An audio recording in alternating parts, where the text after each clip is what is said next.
basically on reality. هو راح يعطيكم بشكل عام المعادلة العامة يعني للشغل، وانتم فيكم تطبقوه على واقعكم، انتم كل واحد على واقع نادي كيف ممكن يطبقها ويلاقي الأجوبة اللي بتناسب واقعه هو. And the last thing for introduction is when the federation decided to bring us, it was understood that the reason we are here is for help players, but as well coaches. So on the first part of the presentation, I will be talking more about the coaching side of it, and then we'll focus on the players side. المراكز التدريبية اللي سواها اتحاد كرة السلة كان هدفها لها هدفين: تطوير اللاعبين وتطوير المدربين. على هذا الأساس البرزنتيشن التقديم اللي هو راح يساوي هلا الجزء الأول منه للمدربين والجزء الثاني للاعبين. Okay, so let's start with it and hope you like it. Okay, the first thing that happens is when you finally got hired to take over a program. And what I mean by program, it might mean being in charge of the whole program from mini basket to senior national team, or it might be just the girls basketball, just the men's basketball, or just one category. بيبدأ عملكم انتم وقت كل واحد فيكم بيستلم شغله، سواء كان مدرب فريق اول مسؤول عن من الفريق الاول للفريق المني. And there is pretty much just two big scenarios that can happen. That you go into a successful program in the past, that has been successful in the past, or you go to a program that has been winless in the past. بدكم تطبقوا برنامج طبعا، سواء كان هذا البرنامج ناجح مع من قبل يعني، او بده مجرب من قبل وكان ناجح. Okay, there is the pros and the cons of each one of them. I'm gonna give you a basic idea of what it is so you understand. Because maybe you already been in that situation, but I see also so many young coaches that they've never been there. So this is what will happen to me.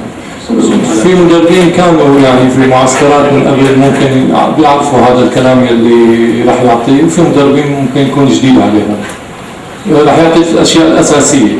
Okay, when you go to a successful program, okay, the old coach that has been coaching for 25 years retired, and now you're just being hired to get the job. Now there's a lot of pressure because they are used to get wins, they get trophies, they are champions. So there is a lot of pressure from the directors, from the fans, for the society, for everybody. وقت الواحد فينا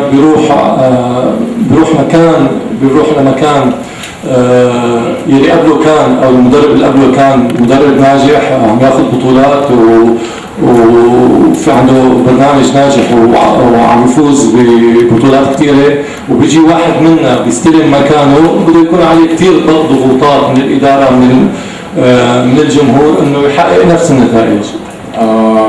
But there is a good thing. Everything is pretty much organized.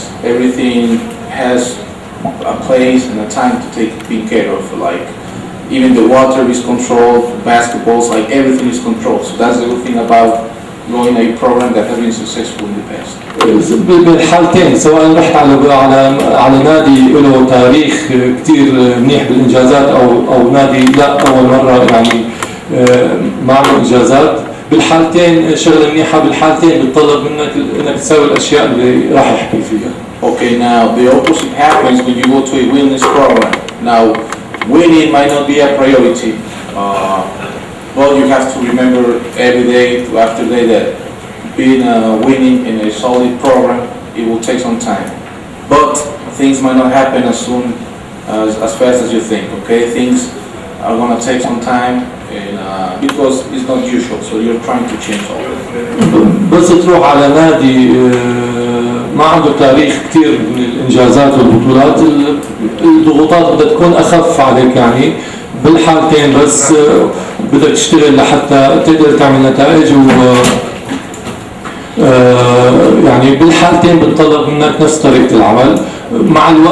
مع الوقت بس تروح على نادي ما بيسوي نتائج، مع الوقت بعد ما تشتغل بالطريقة الصحيحة راح تحقق النتائج. And my number one tip that I will share with you about any program you go, successful or winless, make sure from the first time you have a lot of support from the director boards, okay, from the president or whoever it might be in the top of the organization. سواء رحت على هيك على نادي ناجح او نادي غير ناجح، لازم تكون تتاكد انه تحصل على الدعم الكافي من كل الناس اللي محيطين بالنادي، صحافه، اداره، من كل شيء محيط بالنادي. Okay, before you even go in there, you have to ask, and this is what I meant by the questions you have to do. When you go to a new program, you must ask this type of questions so you know where are you going, where are you getting into. راح يورجيكم بعض الأسئلة اللي لازم تسألها لنفسك وقت بتروح أنت بدك تدرب فريق معين، في أسئلة لازم تسألها لحالك. First one is, who am I coaching? أول سؤال، مين هن اللي راح تدربهم؟ Boys, girls, mini basket, شباب، بنات، صغار، كبار. How old are they? قديش أعمارهم؟ How much experience do they have? Do they go to tournaments? Is a team that travels a lot? Do they play just local leagues? شو خبرة اللعب الموجودة عندهم؟ بيسافروا كتير بيلعبوا، ولا بيلعبوا بدوري محلي، ولا بيلعبوا مباريات عددها قليل؟ بدك تعرف شو الخبرة اللي موجودة عندهم. How many players do I have? كم لاعب عندك؟ How much time do I have? قديش عندك وقت؟ What resources do I have? شو المصادر اللي موجودة عندك؟ Maybe I got everything, but I don't even have a basketball court. So you should start with these basic, simple things before you even try to. بجوز عندك كل شيء بس مثلا ما عندك طابات كفاية، ما عندك سلات، يعني بدك تشوف شو المصادر اللي موجودة عندك. How many baskets do I have? كم سلة عندك بالملعب؟ Maybe you come from a different club where you have 6, 8 baskets, and so your drills are all coordinated. And now you're going to a situation where you have just 2 baskets, so now you have a lot of players, and you have to prepare your practices for whatever you have. ممكن يكون انت كنت عم تدرب بنادي فيه عنده 6 سلات وعنده ملعب كبير، ورحت على نادي ثاني ما عنده غير سلتين وعندك عدد كبير من اللاعبين، فبدك تنظم امورك بما يناسب الوضع الجديد. When do I practice? ايمت وقت التمرين، ايمت تدرب. Now it's Ramadan, for example, now it's Ramadan, so we have to adjust to those type of things. On Friday, all of the Muslim kids don't come to practice. On Sunday, so you have to know all those things. لازم تعرف ايمت فيك تدرب، يعني مثل حالة الوضع حاليا انه رمضان عم يصير تدريب متأخر بعد الإفطار. Okay. We're going to talk about having your system, having your philosophy. And of course, you want to implement your offensive system, your defensive system. We all talk about it. But one thing that I will talk about you today is you want to implement a communication system. لازم يكون عندك نظام أو سيستم أو فلسفة خاصة فيك تتعلق بالهجوم وبالدفاع، بس هو اليوم رح يحكي على فلسفة خاصة هي فلسفة التواصل. When you're talking about your own philosophy, your own system, you have to identify what type of coach you are. If you are a coach that likes to have your system and then you find players for that system, or you are the type of coach that will change year after year depending on the type of players that will come. وقت نحكي عن السيستم، أول شيء لازم تعرف حالك أنت كمدرب شو النوعية من المدربين أنت. هل أنت مدرب عندك سيستم معين وبدك تخلي اللاعبين اللي عندك هن يتبعوا هذا النظام وهذا السيستم اللعب، ولا أنت من نوعية المدربين يلي بتشوف شو إمكانيات اللاعبين اللي عندك وبتساوي لهم سيستم بيناسبهم لهم. But whatever you choose, make sure it's you. بالنهاية شو ما اخترت هي أو هي لازم تكون شغلة مناسبة لشخصيتك أنت، مو أخذها من مدرب تاني وعم تحاول تطبقها. There are some coaches that this year they will go to Ettore Messina's clinic, and when they come back to the Damascus, they'll try to do the same thing that Ettore Messina does. The next year you go to Selko Bradovic clinic, you try to do what Selko Bradovic does. You have to pick maybe 1-2 things that they say that works for your system. That's it. في كتير هاي الشغله بيمر فيها كل مدربين العالم، انه بيروح بيحضر دوره تدريبيه لمسينا مدرب مشهور، بيرجع على نادي بيطبق اللي شافه مثل ما هي، بيروح دوره ثانيه مدرب ثاني بيرجع ثاني سنه بده يطبق نفس الكلام. هذا المفروض انت يكون عندك شغله بتناسب شخصيتك انت، ممكن تاخذ افكار من هالمدربين بس بتطبقها بما يناسب شخصيتك انت. So number 1, be yourself, okay? رقم واحد انه كون انت على طبيعتك يلي شخصيتك انت دربها للفريق. Second, be organized. Make sure you have everything in control. All of the practice plans has to be in there. All of the season programs has to be in there. All of the contacts agenda has to be in care. How can you take care of a program if you are not even organized? You don't have the basic things in order. الشغله الثانيه لازم تكون منظم، لازم كل المعلومات اللي عندك تكون موجوده عندك على الكمبيوتر مثلا، كل خطط الموسم موجوده عندك، كل خطط الاسبوعيه الشهريه، كل شيء منظم وموجود عندك. Be open. Learn from others. There's no coach that knows everything. You must have a mentor that will try to share knowledge each other and go to clinics, go to DBs. So خلي دائما ذهنك متفتح، ما في مدرب بالعالم بيعرف كل شيء، فيك تتعلم من اي مدرب بالعالم، حاول تتعلم من كل المدربين بتشوفهم عن طريق المحاضرات، عن طريق الافلام، خلي ذهنك دائما متفتح لتتقبل الشغلات الجديده. Okay, also make sure that you have some impact, especially in the young players. Okay, you are a basketball coach and sometimes you want to win games and win championships or whatever, but you have to understand that you are coaching young players and you want to teach them real solid elements for their life. You want to teach them not just in basketball, you want to teach them how to be good human beings, good citizens, good people in general. تأكد انه يكون لك تأثير على اللاعبين اللي عم تدربهم، خاصة انتم مدربين المراحل السنية، انتم عم تتعاملوا مع جيل صغير بيتأثر كثير، والمدرب بالنسبة له مثل اعلى. انتم ما عم تدربوا بس كرة سلة دريلز شوتينج وهي عم مهارات، عم تدربوا بشر. تأكد انك تعلموهم شغلات منيحة بالحياة، يكونوا اشخاص مفيدين بالمجتمع. In every system you must have rules and discipline. لازم يكون بنظامك في قواعد وانضباط ونظام. Now, if you are the coach that has a million rules, or you are the coach that is cool and have just one rule, it's okay, but make sure you are always consistent with the rules you apply. ممكن يكون عندك انت ككوتش عندك كثير من القوانين اللي بتحكم العمل، وممكن يكون عندك شغلتين ثلاثه، سواء هيك ولا هيك حاول دائما تتبع هاي القوانين بتحطها للفريق. Prepare your team because I'll explain it. حضر فريقك. Prepare your team. It is not about how much you know about basketball. You might be the brightest coach in the world. We might sit and talk and drink coffee for hours and you sound very smart. But it is not how much you know.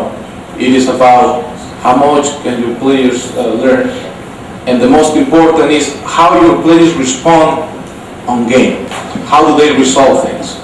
مو المهم قديش انت عندك معلومات، ممكن نقعد مع مدرب لساعتين ثلاثة وعنده معلومات بشكل كبير. مو المهم شو المعلومات اللي بيملكها المدرب، المهم اللاعبين اللي عم يدربهم شو بياخذوا من هالمعلومات، والمهم شو بينفذوا بالملعب من هالمعلومات. And one of the most important things, believe in your system. Whatever you do, make sure you believe in it and don't try to change it just because one day you wake up and say, oh, I'm not to try to do something different. أهم شيء إنك تآمن بالسيستم، بالنظام اللي عم تلعب فيه أنت. مو من أول مطب أو من أول خسارة ثاني يوم بتغير بالسيستم، لازم تآمن بهذا السيستم اللي عم تلعب فيه وتقتنع فيه لحتى لعيبتك يقتنعوا فيه. And I want to touch a little bit of the communication system, and make sure you have communication with the community. Sometimes the sports ministry asks you to go and dictate a clinic Okay, make sure you have a nice interaction with those guys. مع المجتمع بشكل عام. Okay, and well, I always try to put a little quote on every presentation, and this one I'll give it for reflection on you. Always be a first-rate version of yourself instead of a second-rate version of somebody else. Basically, it means be yourself. يعني عنده مثل قول مأثور هو دائما بيبدأ فيه انه باختصار انه لازم تكون دائما على طبيعتك، لا تحاول تكون كوبي عن شخص ثاني، بتكون درجة ثانية، خليك درجة أولى بس شخصيتك. Selecting your staff. اختيار فريق العمل اللي راح يشتغل معك، كيف تختار فريق العمل؟ Make sure when you go out there and try to get people to work with you, there has to be 4 or 5 key points that they must have. بس بدك تختار فريق العمل في 4-5 نقاط لازم يكون موجودة فيهم، موجودة بهالأشخاص اللي عم تختارهم. The number one thing is that make sure you share the same coaching philosophy. If not the same, as much as close as it can be. أول شغلة لازم يكون في عم تتشارك معهم بنفس الرؤية وبنفس الفلسفة التدريبية. إذا ما كانت مطابقة 100% على القليلة في تشابه. Make sure they have passion for the game. تأكد إنه يكون عندهم شغف وحب للعبة. Make sure they are loyal to you.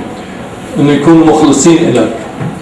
And make sure they have the willingness to help your program to succeed. إنه يكون عندهم الإرادة والرغبة إنه ينجح الفريق. Now, what you want to avoid is type of coaches that will try to undermine you or your authority, or some coaches that even want your job. Those type of people, you have to get rid of them away as soon as possible. لازم تتجنب الأشخاص يلي دائما بيقللوا من مقدرتك أو الناس يلي بيحاولوا ياخذوا مكانك، ما يعني هدول ما لازم تخليهم معك يشتغلوا معك. Like I said before, make sure you have great communication with them. Obviously, you are the leader of the organization. Tell them what you want, how you want it. Tell them what do you expect. But at the same time, don't try to do everything by yourself. Let them do a couple things. Try to be open. Try to be flexible. Sometimes they might have a good idea, and then you implement it in your system. أنت الليدر تبع فريق العمل، حاول يعني ما فيك تساوي كل شيء لحالك، حاول تشركهم بعملك. أنت اسمع، ممكن يكون عندهم أفكار، ممكن عندهم آراء، لازم تسمع لها، لازم تتشارك معهم.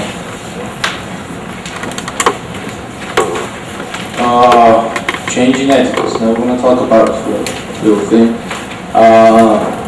Winning is a habit, okay?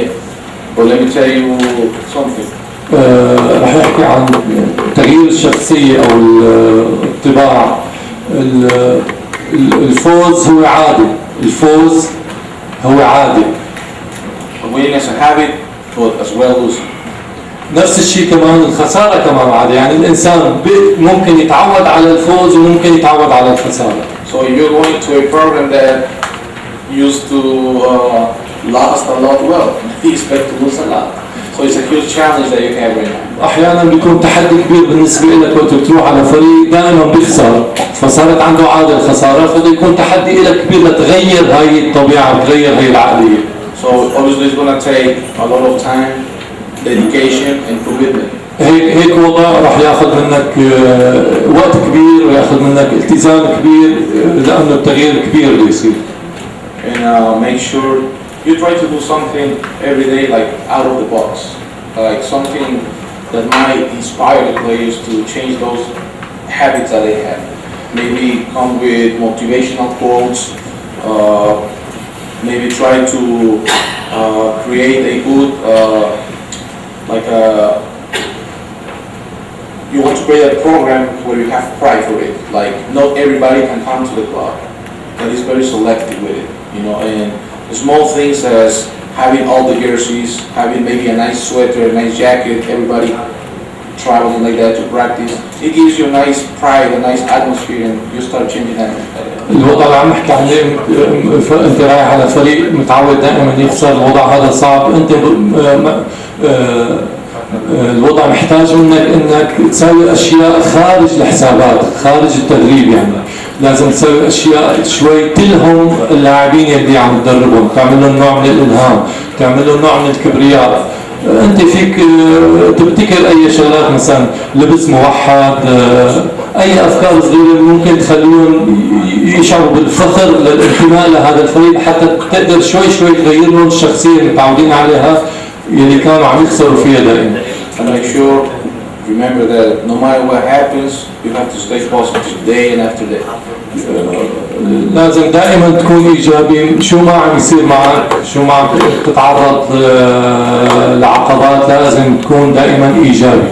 It's your choice how you want to see the glass, half full or half empty. الخيار لك لحتى تشوف النص الملآن ولا النص الفارغ. انت الانسان هو اللي بيشوف على حسب طبيعته، متفائل ولا متشائم. Okay.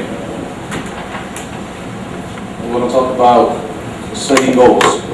هلا بدنا نحكي على وضع الاهداف. وضع الاهداف. Make sure you have goals for your program.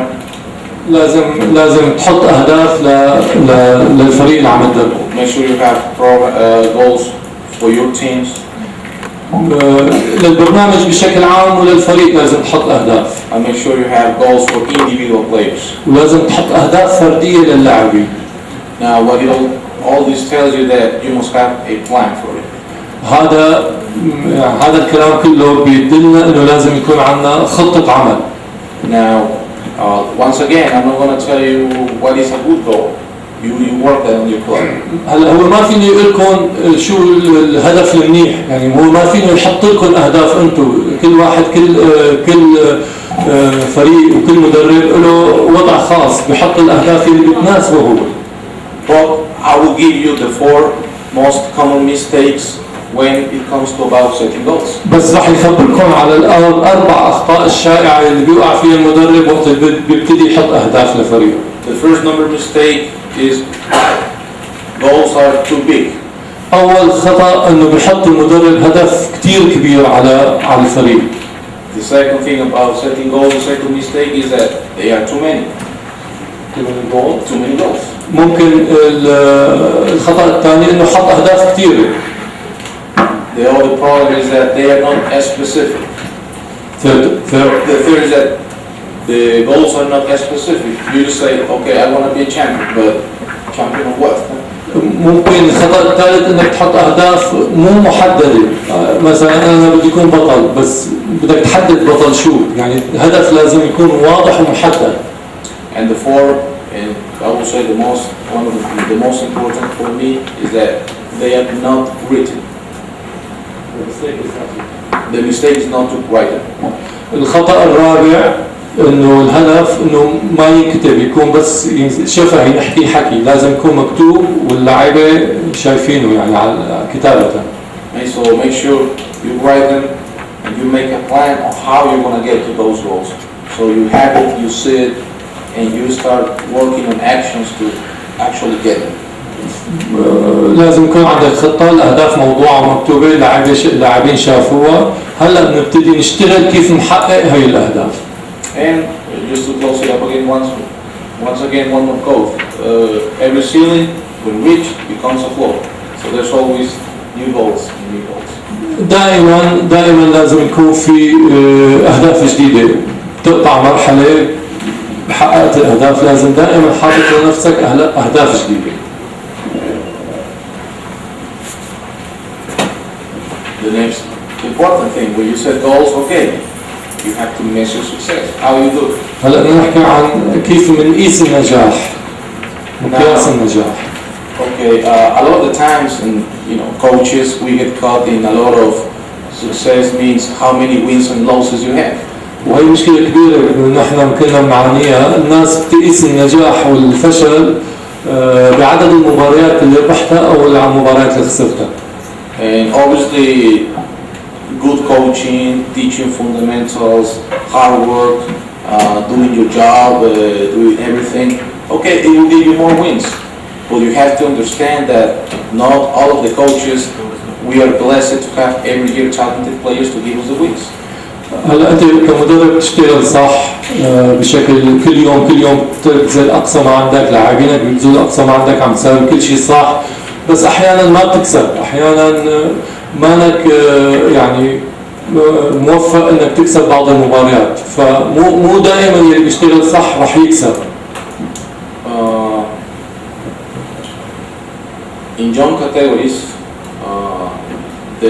maybe the first thing might not be winning championships. That might not be the right thing of success. Success might be the team in the whole season have fun, did they learn? بالاعمار الصغيره الفوز والخساره يمكن مو يكون هو العامل الاساسي للنجاح، الاعمار الصغيره بدك تشوف هاللاعبين خلال السنه استمتعوا باللعب، تعلموا شيء جديد، تجربه ايجابيه بالنسبه لهم كانت. Did they get better? Did they really improve after the season? تحسنوا بنهايه الموسم، تحسنت مهاراتهم. Did they mature as a human being after the season? بنهايه الموسم نضجوا كاشخاص، وعيوا اكثر. Do you have one good talent that in the future might go to the national team? هل ممكن يكون عندك بالمستقبل لاعب واحد على الأقل مثلا ممكن يروح للمنتخب الوطني؟ Okay, so that's for your categories. And just to say an example, what do you think Real Madrid on the 16 team goal is? To win the Spanish championship or try to find another road? هاي الاشياء المهمه بالفئات العمريه، فمثلا بفريق ريال مدريد تحت 16 سنه بتعتقدوا انه هدفهم يكسبوا بطوله الدوري ولا هدفهم انه يأهلوا لاعب واحد للفريق الاول؟ هن بالنسبه لهم بطوله الدوري شغله ثانويه، بالنسبه لهم انه لاعب يوصل للفريق الاول اهم بكثير من انه ياخذوا بطوله الدوري. هذا ريال مدريد يعتبر واحد رقم يعني من افضل 5 انديه بالعالم.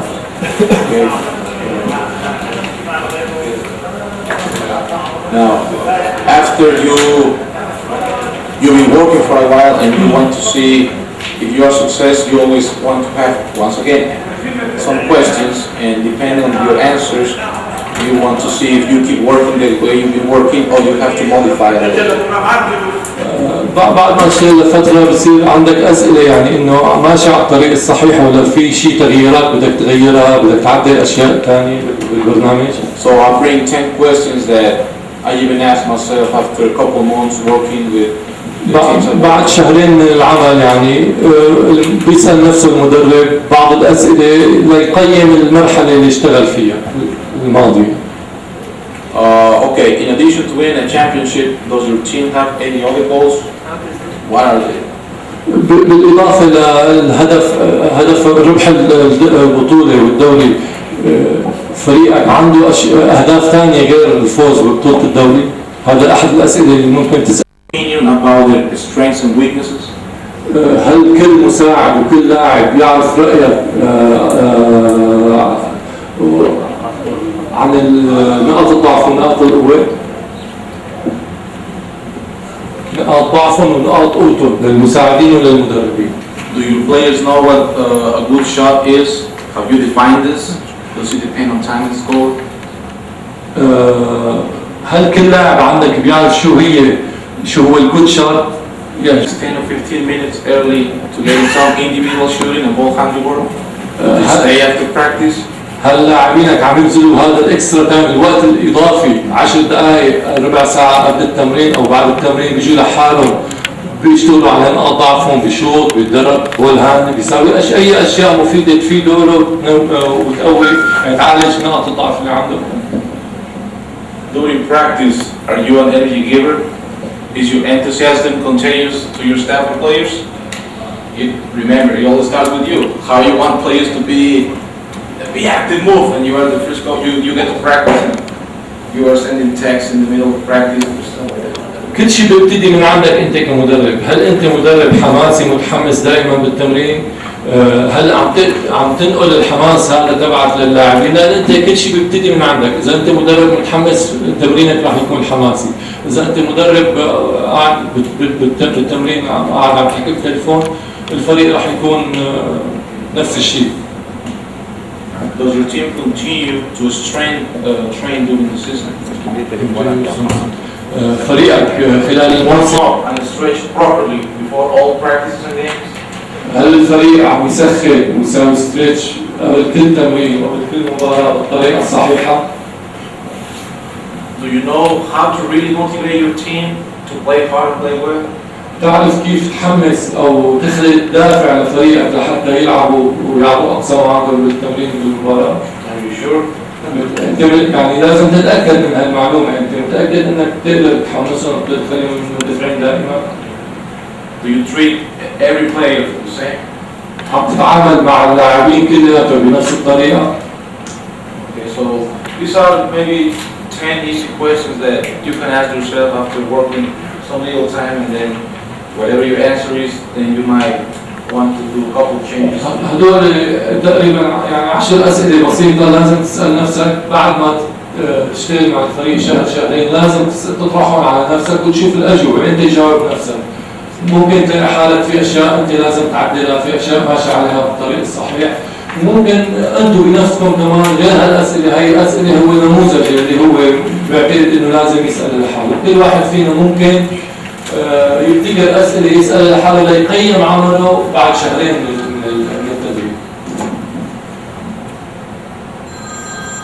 We're going to talk about maintaining balance. تحكي على التوازن أو كيف نحصل على التوازن. Don't let basketball be your Achilles tendon. هلا التوازن رح نحكي بشكل عام، لا تخلي كرة السلة هي نقطة ضعفك أو مكمن مقتلك مثل ما بيقولوا، هي نقطة ضعفك. For example, you should never kick basketball over your family. ما لازم تكون تقدم كرة السلة على عائلتك.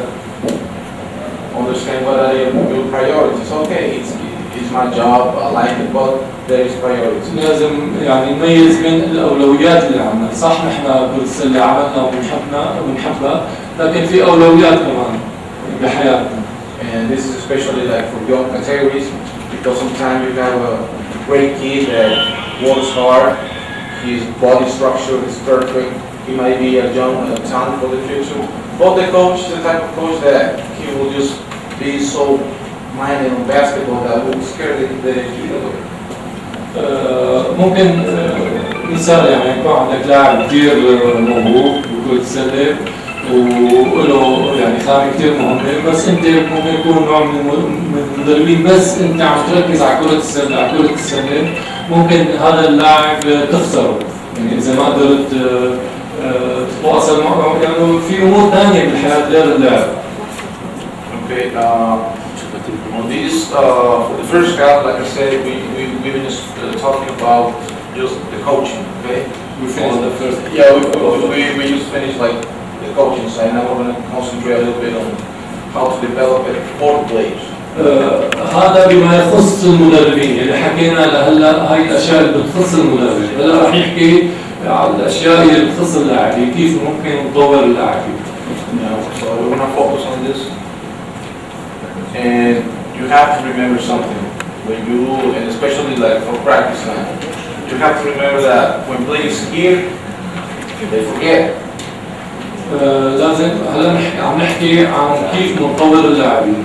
في حقيقة عملية الإنسان أو اللاعب بس يسمع هو معرض للنسيان كمان، بالسمع معرض لأنه ينسى.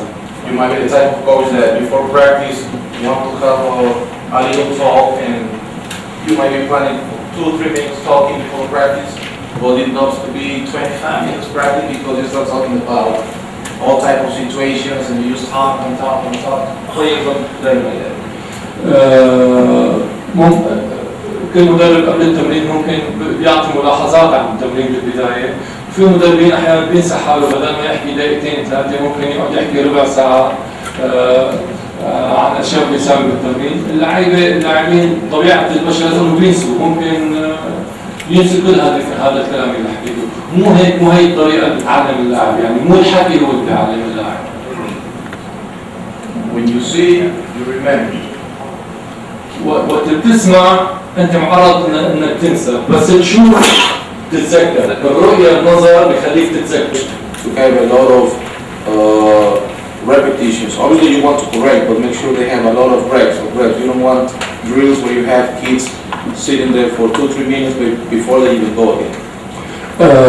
لازم تكون تمرينك فيه كتير من التنفيذ أكثر من الحكي وأكثر من النظر، في شيء تنفيذ عملي، ولازم يكون بالتمرين كتير من التكرار، لازم يكرر المهارة اللاعب أكثر من مرة، لازم تتأكد من تمارينك إنه اللاعب مو بس بيساوي الحركة مرة واحدة وبيطول ليجيب دور لحتى يساوي الحركة مرة ثانية، لازم يكون في تكرار للمهارة أو لأي شيء عم تعلمه.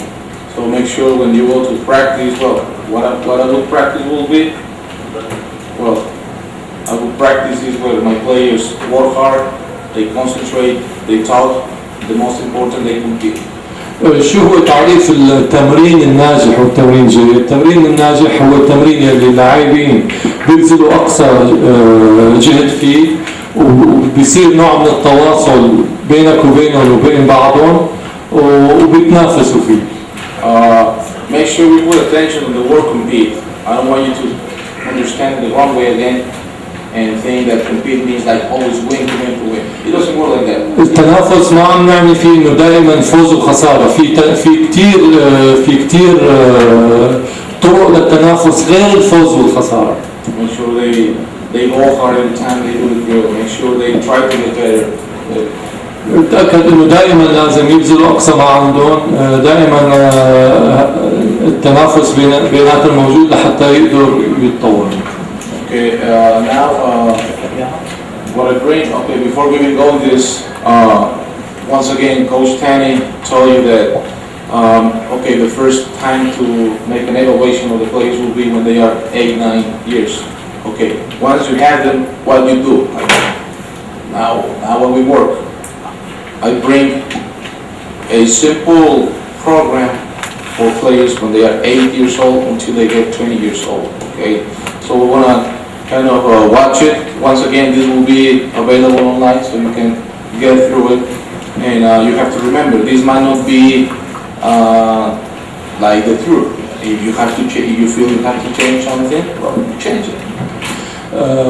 كوتش تاني حكى بمحاضرته عن عملية الاختيار وانتقاء اللاعبين من ابتداء من 8 سنين 9 سنين. هلا نحن اخترنا اللاعبين بطريقة علمية صحيحة اللي شرح فيها الكوتش تاني.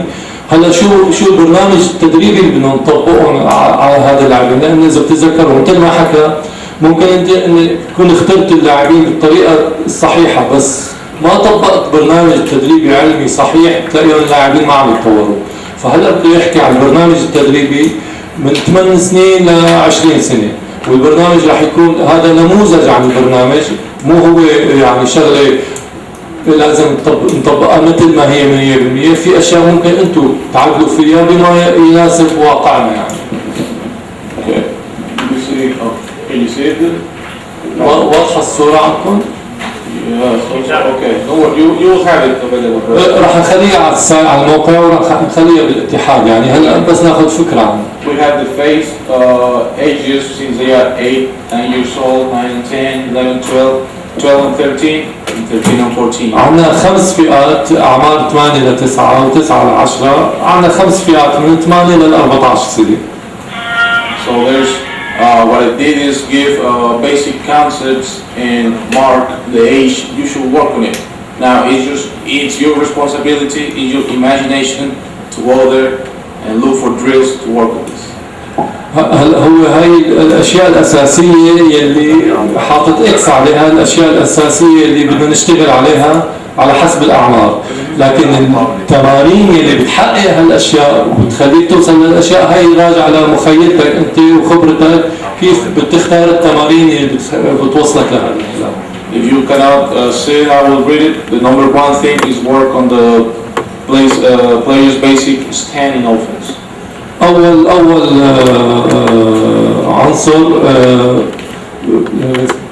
وضعية الوقوف الهجومية. And I divided it into things. How the player is with the ball and without the ball.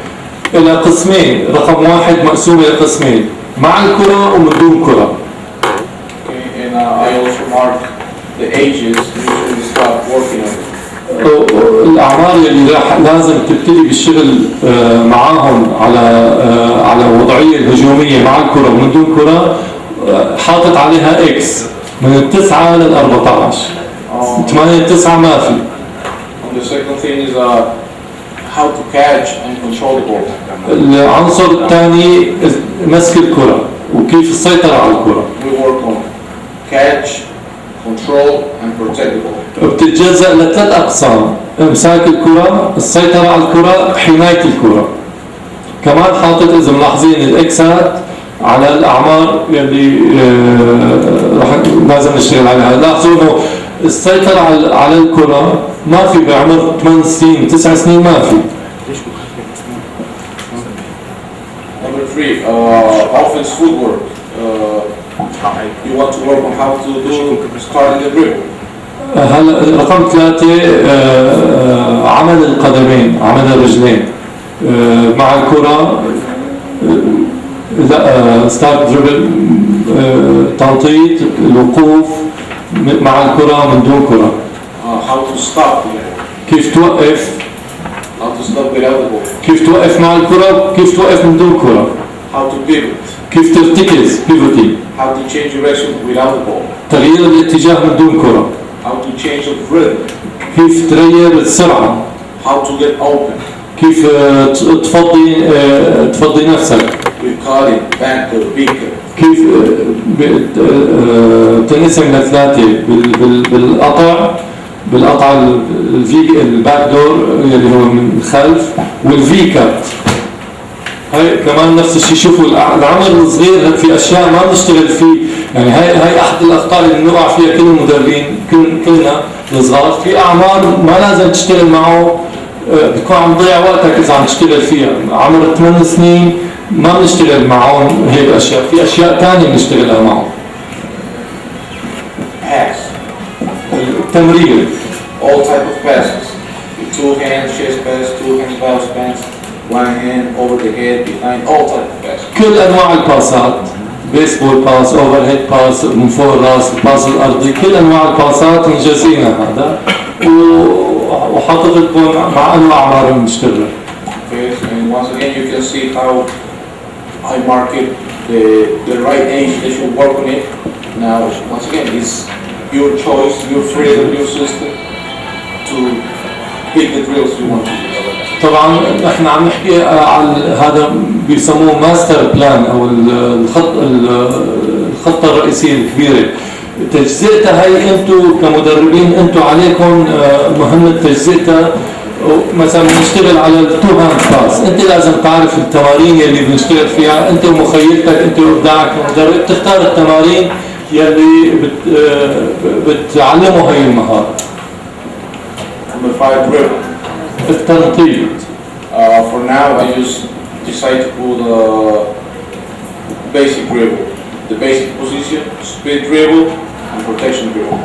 في انواع للدربل، الدربل الاساسي، سبيد دربل السريع، الدربل اللي بتحمي فيه الكره. كمان مره ثانيه بنشوف شو هي الاعمار اللي لازم نشتغل فيها لهالمهاره. And then using change of direction dribbles like crossover, behind the back, rolling between the legs and hesitation. تغيير الاتجاه مع الكره، وشو هي المهارات اللي نستخدمها بتغيير الاتجاه. في الكروس اوفر، في الوراء من خلف الظهر، في الدوران بين الرجلين، تغيير السرعه. كل هاي المهارات نشتغل فيها على حسب الاعمار، على حسب ما حاطط الاكس.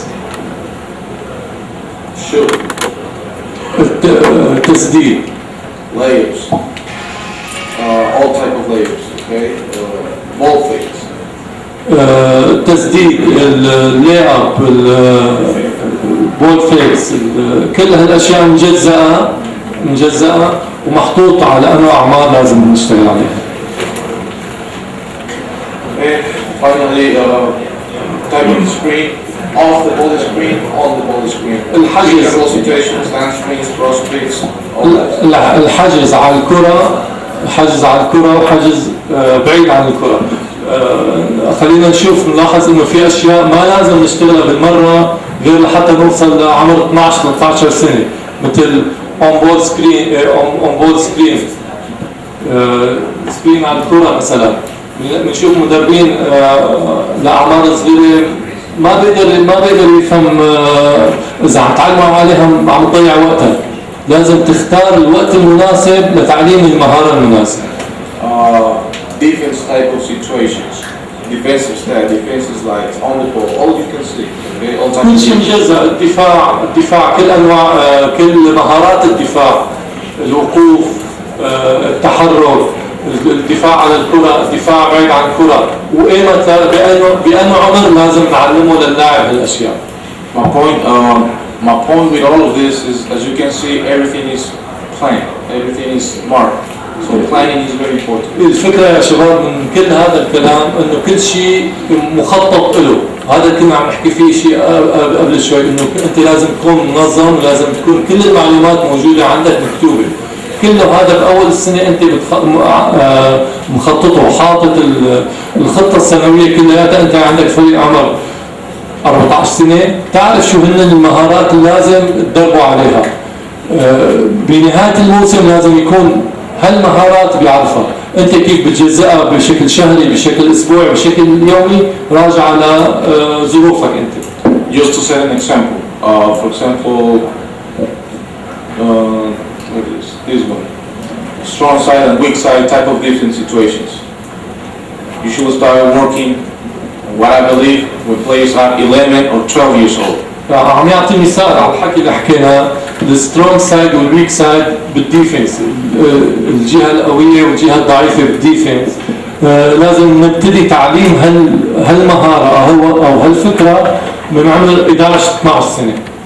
Coach Panta, because I've seen practice, has been working for 2 weeks, day and day, for 2 weeks. With the under 16 team, they don't even know what is the strong side, the weak side. Under 16 and 11. عم يعطي مثال انه نحن عندنا بالكوتش كانت عم يشتغل على الدفاع على الويك سايد والسترونج سايد مع عمر 16 سنه، واسبوعين عم يشتغل معاهم وما بيعرفوا، ما عندهم اي فكره عن هاي المهاره. What have they been doing the past 5 years? لانه ما سوى قبل 5 سنين. هذا اللي عم نحكي عنه. لازم نعرف ايمتى ندرب المهاره او ندرب الدفاع والهجوم، يعني نعرف التوقيت المناسب والعمر المناسب لتدريبها. Obviously, what we are trying to do here is to give you a starting point, and then with all this information, you know now where to start. So hopefully you get good into planning. Tomorrow you'll see how to structure a good type of practice, and so you get better. Because this will give you a basic guide of what you should work on. And it depends once again on your type of philosophy and your free willing to choose whatever it works for you. أعطاكم يعني الصورة العامة، الصورة الكبيرة كيف بنخطط للتمرين. من بكرة رح نبتدي نشوف كيف المدرب ياخذ هالخطة العامة الكبيرة، كيف بيجزئها وكيف بيحطها ببرنامج تدريبه اليومي على حسب الفئة اللي عم يدربها وعلى حسب الواقع اللي هو فيه. Okay, we just focus on some players that they are just 8 years since they just joined to basketball until they are 14. What happened about when they are 15 to 20 years old? We're gonna work on it. I just bring 4 or 5 things that they should keep working, and so when kids are 14 to 16 years old, make sure you teach players how to attack with the ball, face to the basket and back to the basket. لعمر 14 قبل شوي شفنا تحت هذا العمر. هلا لعمر من 14 ل 16 سنه اول نقطه لازم ناكد عليها كيف بيهاجموا بالكره ومواجهه السله وهم ظهرهم للسله، كيف يلعبوا على السله مواجهه السله وظهرهم للسله طريقتين. So I will try to just fast forward because of the time, but they can check it after. فيكم راح نستعرضهم بشكل سريع يعني، بس كل المعلومات هاي راح نحطها على الموقع وراح نحطها بالاتحاد السلي، فيكم تحصلوا عليها. They are from 16 to 18 years old. عمر 16 ل 18 سنة. هدول الأشياء اللي لازم نركز عليها. Coach, is I saw weightlifting. So please explain to them that does mean like bodybuilder weightlifting. Oh, yeah, good question. Oh, yeah, here. Start with weightlifting. Yeah, it doesn't mean you have to go into the weight room and kill the kids and beautifully and get with proteins and shakes. No. It means work with your own body weight. Okay? هون في نقطة سوري نقطة بالعمر 14 في نقطة هون إنه بيبتدي العمل بتنمية القوة. هذا ما بيعني إنه نبعث اللاعب على الصالة ونبلش نكبر له عضلاته. في طرق كثيرة لتنمية القوة عند اللاعبين، مو بس بالحديد، بوزن الجسم، بوزن اللاعب فيك تنمي قوته على حسب العمر.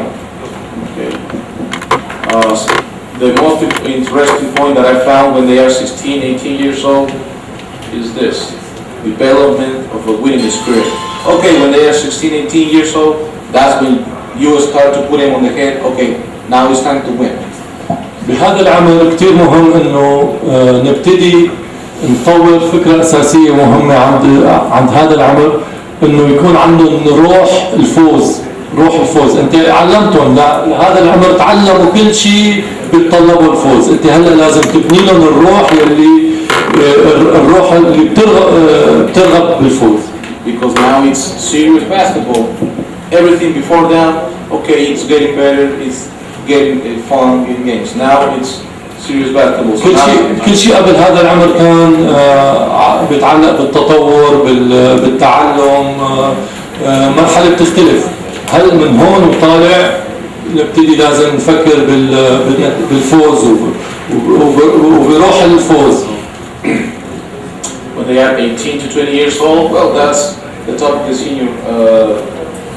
Some of these players, they should be already, if not playing on the starting position, some of them should be already practicing with the senior team, maybe one or two with the senior national team. بهذا العمر يعني عمر كثير صار مفروض كثير من اللاعبين بهذا العمر يكونوا مع الفريق الأول وعم يتدربوا وعم يلعبوا مع الفريق الأول. إذا مو أساسي بالفريق الأول لازم يكون تمرينه مع الفريق الأول. لازم بهذا العمر وصل لمرحلة عالية اللاعب. Okay, now for closing up, I'm going to give you the same 4 or 5 points. I know there is more. Okay, I know there is more. What I want to give you use the 4 or 5 basic points of each position of play. آخر شيء رح يعطينا عن كل مركز من المراكز شو المتطلبات عن كل مركز. We're going to talk about the point guard. This is another coach in the court. It should be a lot of communication with him and the coach. Make sure he's a great leader. He's emotionally stable with a strong character. عم نحكي هلا على صانع الالعاب بوينت جارد، هو الكوتش الثاني بالملعب. لازم يكون صاحب شخصيه قويه، لازم يكون عنده فهم كبير للعبه، هو ليدر الفريق. Okay, and I'll give you the 4 or 5 things that عندنا 5 أشياء primary responsibilities. من مسؤوليات البوينت جارد 5 أشياء. Okay, once again I'm going to go fast because of the time, but they can check it on the website. فيكم يعني راح يستعرضوا بشكل سريع بس مثل ما قلنا هن موجودين على الويب سايت. Primary responsibilities in offense. هاي الأشياء مسؤولياته بالهجوم. Okay, the same thing for the shooting guard. هذا الشوتينج جارد اللي لاعب رقم 2، هاي المسؤوليات تبعيته. Okay, now we're going to go with the small forward, which it has to be a versatile player that has an all-around game inside close to the basket or outside the perimeter. هذا السمول فورورد او رقم 3 اللي بده يكون لاعب تقريبا شامل، عنده مهارات الاوتسايد، عنده مهارات الانسايد. Basically, a small forward is a shooter that has a great physical skills to create problems into transition situations. هذا اللاعب يعني هو بشكل اساسي عنده مهارة التسديد بتكون مميزة، وعنده مهارة انه بيقدر الاختراق عنده على الباسكت بتسبب انه يكون عنده هاي المقدرة بتسبب مشاكل للفريق الثاني. He also has to be a very a mismatch problem all of the time because of his physical ability. هو اللاعب يلي لازم عنده يصير المس ماتش مع الفريق الثاني لانه عادة بيكون جسمه كبير قوي، اذا مسكوا لاعب قصير بيقدر يلعب عليه تحت الباسكت، واذا مسكوا لاعب طويل بيقدر يسحبه لبرا ويلعب عليه من برا. هذا سمول فورورد ممكن يكون 3 ممكن يكون 4 يلي نحن بتسمياتنا. Once again, the primary responsibilities in offense and defense and offense. Okay? هذول مسؤولياته بالهجوم والدفاع. The same thing for the power forward, which I believe is one of the most important positions in modern basketball. الباور فورورد اللي كنا بعتقد انه هذا اهم مركز بالكرة السلة الحديثة، رقم 4 الباور فورورد. Because most of the times, and make sure you check video and stats, when your power forward play good, most of the time you win the game. حتى انتم اذا جربتوا يعني عملت احصائيه على فريقك، بس اللاعب رقم 4 عندك يكون لعبان مباراه منيحه، على الغالب راح تكسب المباراه. If you check, if you are a stats fan, he's always going to be number 1 or number 2 in rebounds. هو اللاعب شوف وقت تكون ربحان المباراه وراجعت الاحصائيات اللي عندك راح تشوف رقم 4 هو احسن، بده يكون جايب اكثر لاعب جايب ريباوند. He has to be a player that has the skills to go one-on-one, face to the basket or back to the basket. لازم يكون عنده القدرة إنه يلعب 1 ضد 1 وهو مواجه الباسكت أو هو ظهره للباسكت. He has to be a player that has the physical ability to run and score layups on fast break and transition. لازم يكون عنده القدرة إنه يركض ويسجل سلات من الفاست بريك. He has to be a player that is with ball handling enough to come up and break presses. لازم يكون عنده المقدرة إنه يكسب البريس عن طريق الدربل، لازم يكون عنده سيطرته على الكرة تكون منيحة. When the power forward plays at the top of the key, he's the key player because he is the one to swing the ball too much. وقت اللي بيلعب اللاعب الباور فورورد في النص على فوق مستوى خط الفاول، هو لازم يكون عنده القدرة إنه ينقل الكرة من سايد لسايد. And once again, if you are a stats fan, guess who is always the second in assist on the team? نفس الشيء يعني وقت بتشوفه انت ربحان مباريات راح تشوفه هو اكثر لاعب يمكن عامل الاسيست. That's why your power forward it's called also your second playmaker. وهذا بنسميه هذا اللاعب السكند بلاي ميكر او صانع اللعب الثاني. And once again, I'll leave you here primary responsibilities in defense. وهي هي مسؤولياته للباور فورورد. Okay, and to finish, the same for the center. هذا السنتر اللاعب الارتكاز كمان هي مواصفاته او هي مسؤولياته. Obviously, it's obvious that we want a big man that has the physical conditions to be able to run the floor, to score in transition, to be strong inside, play all type of defense, help with the pick and rolls, all those types of situations that which, but I once again I define it. كلنا يعني بنحب يكون عندنا سنتر بيقدر يركض، يكون طويل ويكون قوي بس بيقدر يركض. بشكل عام هاي المسؤوليات يلي بتترتب على السنتر.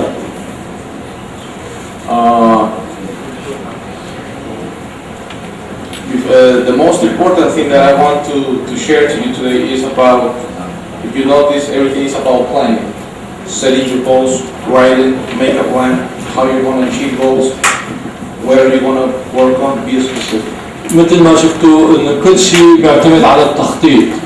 من البداية حكينا بنخطط كيف بنحط الأهداف، كيف بنحط أهداف عامة للفريق، كيف بنحط أهداف فردية للفريق، وبنحط الخطة اللي بدها توصلنا لهي الأهداف. كل شيء متعلق بالتخطيط. Because no coach plans to fail. ما في مدرب بالعالم بيخطط لحتى يفشل. They simply fail to plan. بس في مدربين بيفشلوا بالتخطيط. Okay, so make sure. بيفشلوا لأنه ما خططوا، يعني ما في مدرب بيخطط لحتى يفشل، بس وقت ما بيخطط بيفشل.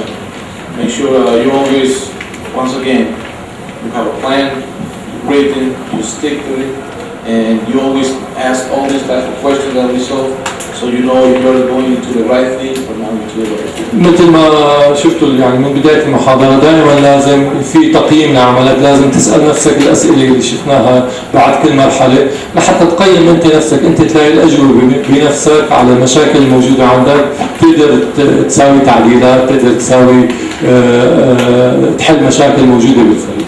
And just to set an example, I plan to finish in 1 hour, it's 1 hour. وهي مثال على أنه مخطط منيح. حكى لكم المحاضرة ساعة وهي ساعة تقريبا ساعة خلص المحاضرة. You have any questions? In our basketball program, how many games we have to arrange for our teams for all levels? How many games or matches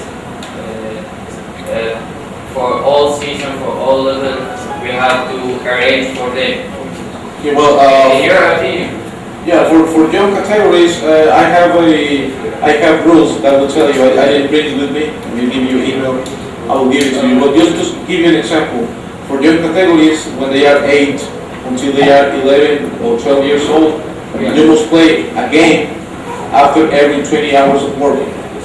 20-hour real time of working. So that means one game every 8 days. Or after 20, if you train 2 hours a day, okay. After 20 hours of real practicing, you play 1 game. That's for young categories.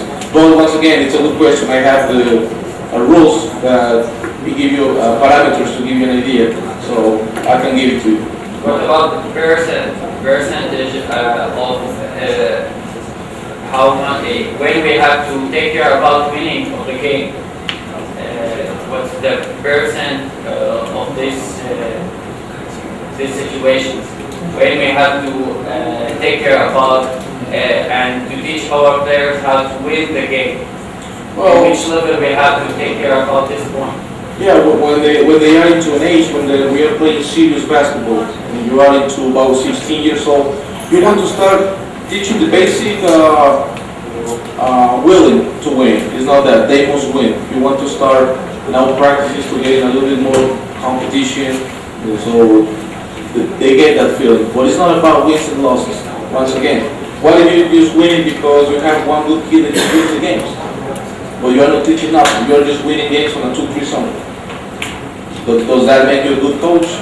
Or will you better be coaching kids how to play good defense, how to play man-to-man defense, how to do all those type of things, and even you lose? Now it's on each one of you. That's why I said we don't have to get caught on how many wins and losses you have at the end of the season. It's more about it. It's more about how many kids you help, how many do you help them to become better citizens, they are better kids after the season. That's what you have to worry about on young categories. The wins and losses, leave it for the professional league. That they have to worry. I mean that how in which age we have to learn them how or teach them how to win the game. Yeah, I think it's a good point not to win all the game, but to teach them how to can get the game for their team to win this game.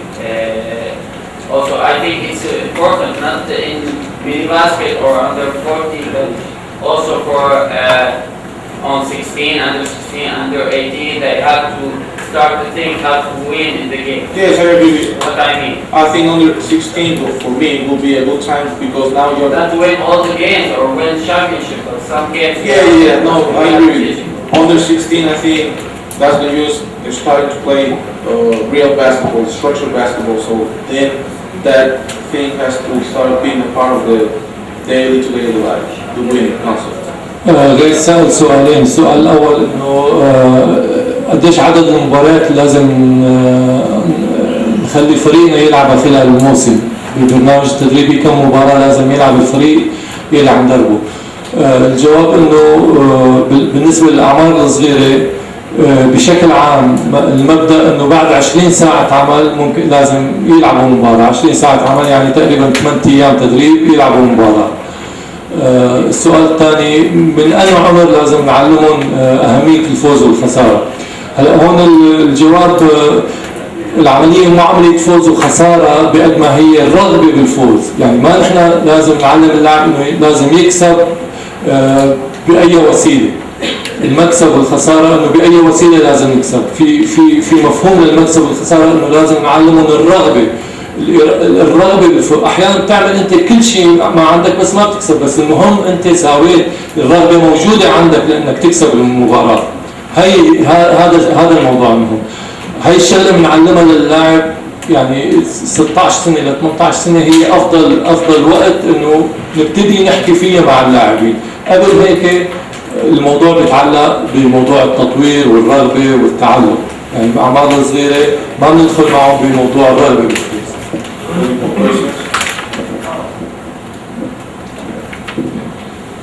Concerning under 13, can we use board and simple movements and plays in order to keep balance on board? Yeah, I think when they are under 13, you don't want to define players, how do you say, define players, or you are a point guard.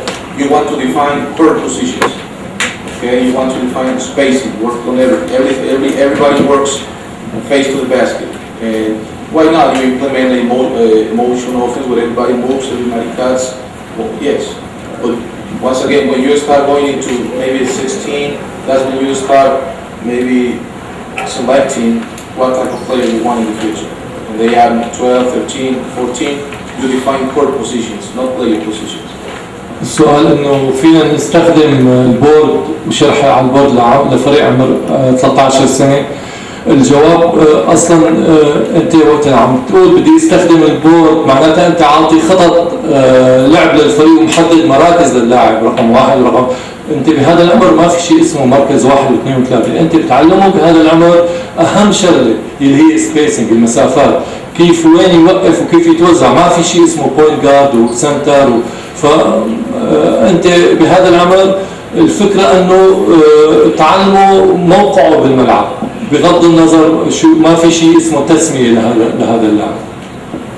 Any more questions, comments, suggestions?